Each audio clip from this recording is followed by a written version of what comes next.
It's your Urban Woman Show with me, Razia Rangrage. It's a wonderful Tuesday indeed. We're talking about reproductive health, as it is Reproductive Health Awareness Month, which is observed annually in February to promote education and awareness about reproductive health, rights, and well-being. It emphasizes the importance of access to healthcare, mental health, and prevention of reproductive diseases and infection. And joining me on our screens now is Dr. Carmen James. Absolute pleasure to welcome back to Urban Woman. Good morning, Doctor. Good morning. Thank you so much for having me back, and good morning to all listeners.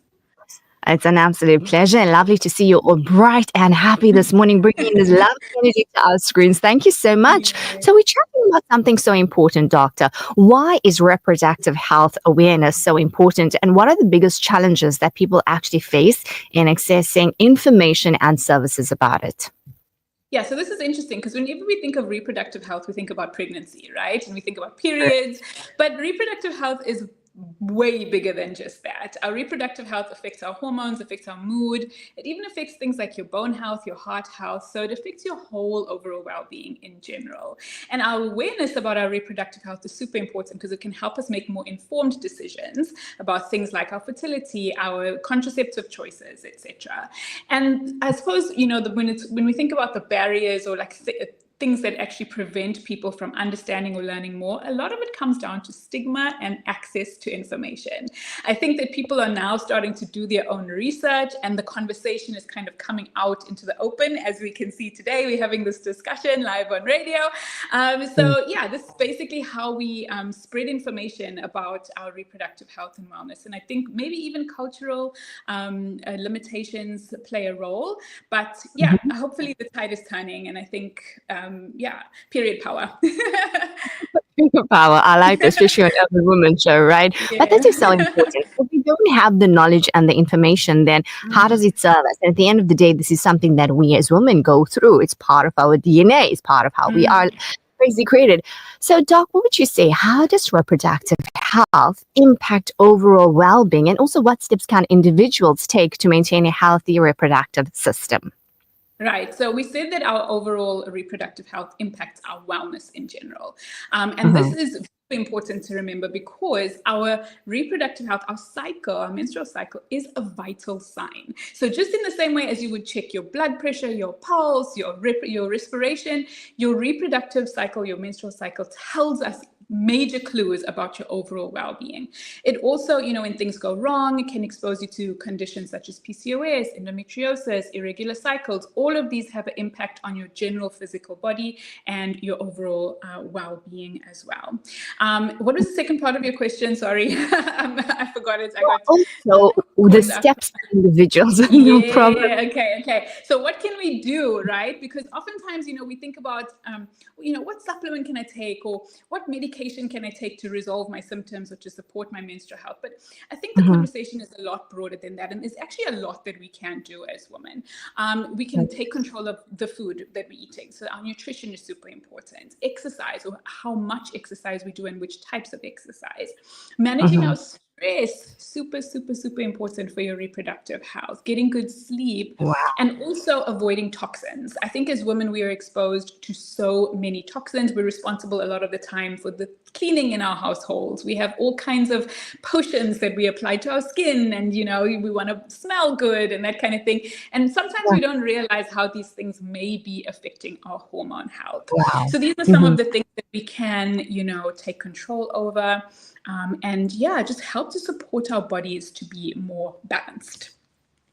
You know, you touched on something so important, because yes, we want to smell nice and look nice. So we're using all these products. We have no idea about the toxins. We want our home to look nice, but there's toxins as well. And as you say, the skin is the largest organ, as we're aware, and it absorbs whatever we put on it. Literally. Yeah. I always say to people, if you wouldn't eat it, then don't put it on your skin. There's a lot of things I'm not going to put now. Yeah.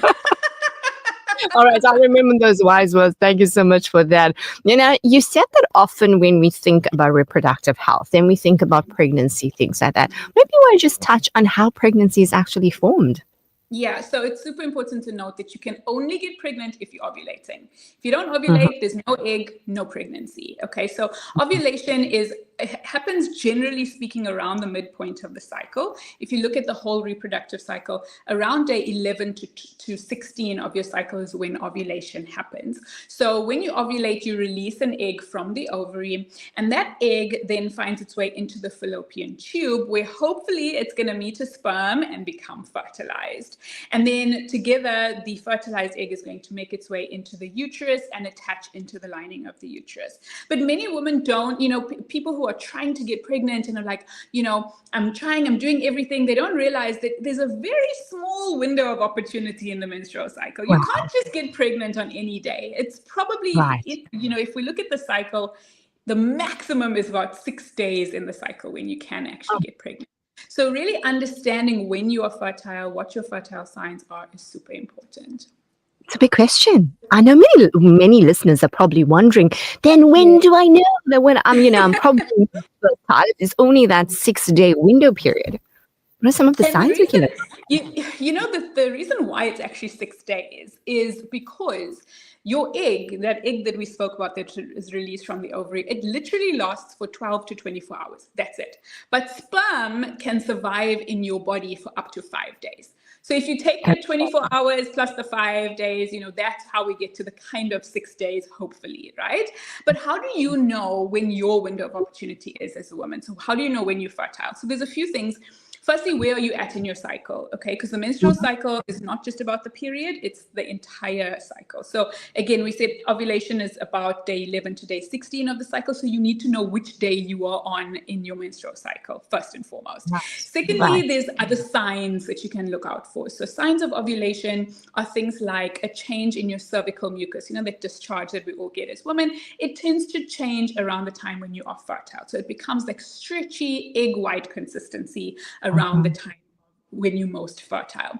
Also, your body temperature is going to spike around the time of ovulation. So if you are testing your temperature every morning, which is something that I recommend people do when they are trying to get pregnant, then you should notice that your body temperature should hit a spike and then plateau once it's spiked after ovulation. So that's another clue. If you do an ovulation test strip, that can also tell you. And then sometimes people will experience ovulation pain, so a little bit of a twinge on either side wherever you're ovulating.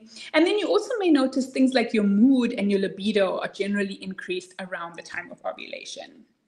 Okay, ladies, we are live on Facebook. If you want to join us, YouTube, Instagram as well. Very important topic. Go to my reproductive health awareness, as that's what February is all about. But now, Doc, sadly, yes, we can talk about these things, but there's certain women that may have infertility issues. What would you say with regards to those that are suffering with fertility issues? What support systems are there or medical options that are actually available for them? Yeah, so firstly, my heart goes out to anyone who's having fertility challenges. I know the journey personally firsthand. This was my story. So yeah, sending big love and sprinkling baby dust. Wow. But when it comes to, some of the things that you can access, firstly, how can we help ourselves? Because your body needs to be in the best health, or you need to be giving yourself the best chance at getting pregnant, right? So we spoke about some of the things that we can work on ourselves. But secondly, if you're trying to get pregnant, if it's been 6 to 12 months and it's not working out for you, speak to your doctor. It's time to get tested. We can check your hormone levels. We can rule out conditions that may be affecting your fertility. Importantly, we can check and screen for infections. That's an important thing that people sometimes overlook. And then we can also have a look at the reproductive tract and see, is there anything physically preventing you from getting pregnant? Are your tubes open? Is your uterus nice and clear? So these are some baseline tests. And then if needed, referring on to fertility treatments, things like IVF, IUI, hormone treatments, etc. Fertility specialist could take over. But also important, I think, that we need to kind of open the conversation to is the psychological support that women need when they are going through a fertility journey. It is extremely stressful, sometimes very lonely, especially if you're the only one in your friend circle who's going through this issue. It can be difficult to talk to. So get the support, get the counseling, get to a fertility coach if needs be, and just support yourself, not only physically, but also on your mental health side as well. I love that you brought that in, because whatever is going on here naturally affects the body, but we don't realize the chemical reactions that go on depending on what is coming up. We think it's just our thoughts. But thank you so much for highlighting that. Let's pull the men in here in this question now. How can men actually be more involved in reproductive health and this health discussions, basically, and also in decision making. Yeah, this is super important because reproductive health is not just a woman's problem, it's a human problem, right?